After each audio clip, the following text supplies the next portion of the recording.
Stairs with uneven cracks, no handrails or signs. These are the conditions Owasso resident Stephen McMurray says is a disastrous combination.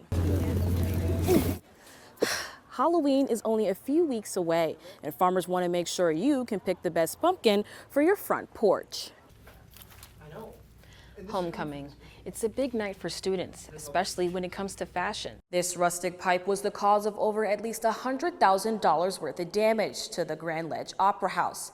In honor of National Aviation Day, the Michigan State Police is highlighting the essential role these search and rescue helicopters play in protecting Michigan residents. Devon Jorma, although Juneteenth doesn't start until Thursday, people here in Delta Township are already celebrating this beautiful holiday. There's food and games. Some MSU students who didn't want to go on camera, but they say they have had run-ins with the homeless in downtown East Lansing as well. Yeah, Jorma, although Juneteenth isn't until Thursday, people out here in Delta Township are already having lots of fun. Megan, as you can see right behind me, this tree has completely fallen into this person's backyard. There's scattered debris everywhere. This sticker is in the lockers of students in Eden Rapids High School and Middle. Now that's me right there.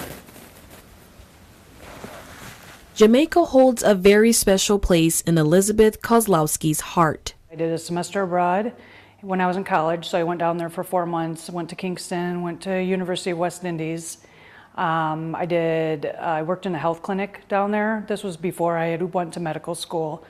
And just fell in love with Jamaica. And that love is what made Kozlowski continue to travel to the country, providing care to the locals for years. She sent a bunch of lights, searchlights that After are learning solar. of the destruction caused by Hurricane Melissa, Kozlowski knew she had to step up and give back to the country she holds so dear in her heart. I'm bringing medical supplies, and we're going to be driving into the communities that aren't able to get any medical care. From batteries to first aid kits, Kozlowski says she'll take anything she can. It's been total destruction. I mean, some areas, like, not only was homes just totally flattened, hospitals gone, electricity is out, they have no water, there's no food.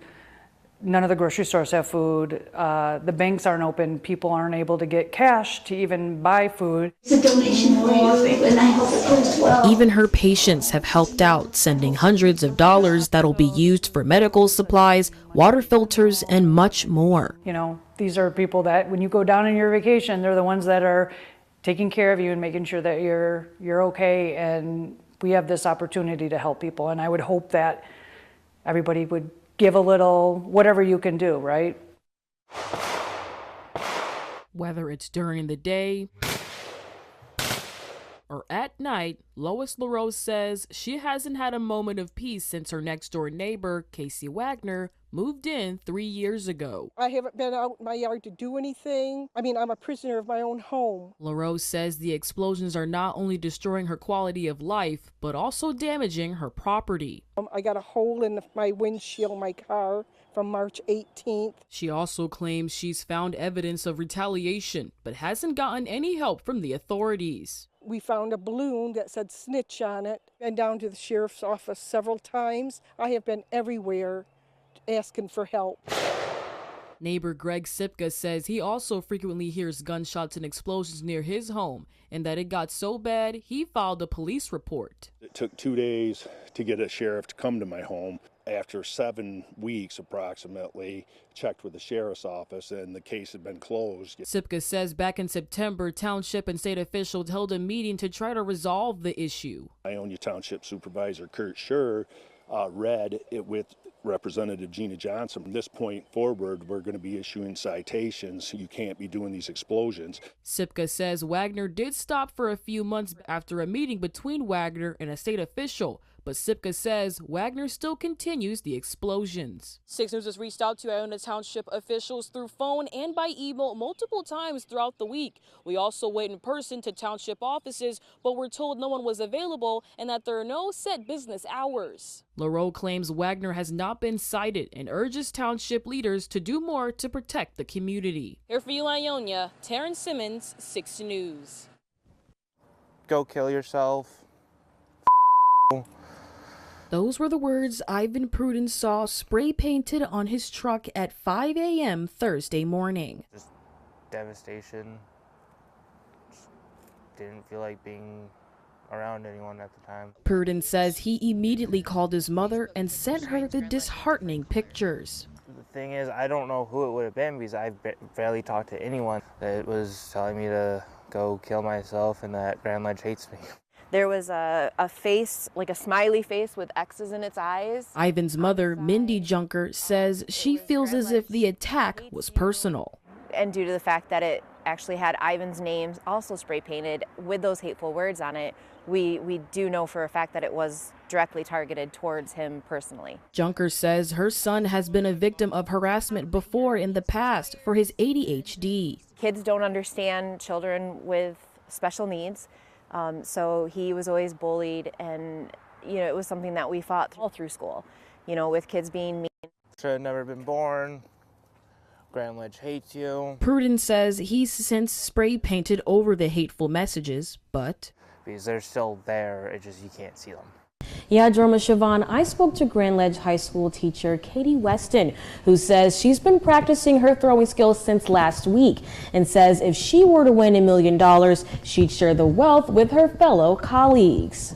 This is your C value. This is what's being subtracted from X. Inside of the classroom, Katie Weston is like any other high school AP pre-calculus teacher, but outside the classroom, Weston is preparing for a once-in-a-lifetime opportunity to throw a football into a target from 15 yards in front of thousands of fans in Spartan Stadium. I had been nominated and selected for the Eckrich Meets Teacher of the Year. That meant that I had the opportunity on Saturday, October 25th at the Michigan State game to throw for $1 million. Weston says she gets 2 tries. The first throw is from 15 yards, and if she hits her target, she takes home $1 million. But if she misses, We'd bump up to 10 yards. That throw would be for $10,000. as Weston slowly adjusts to her throwing skills, she's grown quite the fan club. It's coming from your back leg and hips, so you want to She's also gotten some help from her coaches. I normally stay after class and I show her like how to hold the ball and the motions of throwing a football, like loading your back leg and making sure everything's fluent and smooth. 11th grader Logan Carrier is a fan of U of M, but that doesn't stop him from teaching his math teacher the basics. I hold up the net and she throws the football to it and I normally correct her. As a Spartan through and through, Weston says she's blown away from the support she's received from her Grand Ledge family. Students who I don't even have in class are coming up and wishing me luck. You can catch Miss Weston at the Michigan versus Michigan State game tomorrow at Spartan Stadium. Siobhan and Jorma, back to you.